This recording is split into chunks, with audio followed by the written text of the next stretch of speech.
ISmart Shankar movie అయితే అస్సలు బాగాలేదు భయ్య. డబుల్ స్మార్ట్ డబుల్ బొక్క తమ్మనేలు వేసుకోండి. అండ్ పూరి గారికి ఒక మెసేజ్ ఇస్తున్నా ఏంటంటే మీరు కంబ్యాక్ అవ్వాలి. మీరు డైలీ మీరు ఒక ఆర్జీలా మారుతున్నారు. ఆర్జీవీ మూవీస్ ఎలా ఫ్లాప్ అవుతున్నాయో మీ మూవీస్ కూడా అలా ఫ్లాప్ అవుతున్నాయి. మీ మూవీలో కంటెంట్ కొత్తగా ఏమి ఉండట్లేదు, సేమ్ యాస్టీస్ కంటెంట్ ఉంటుంది. ఈ కంటెంట్ చేంజ్ అవ్వకపోతే ఏ సినిమా ఆడదు.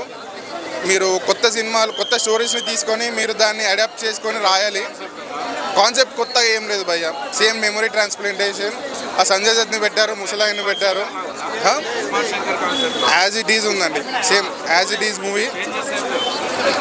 చేంజెస్ అంటే చేంజెస్ ఉన్నాయి, అవి మరీ అంత డ్రాస్టిక్ చేంజెస్ ఏం కాదు. సౌత్ ఇండియా నార్త్ ఇండియా అని చెప్పి కాన్సెప్ట్ పెట్టారు.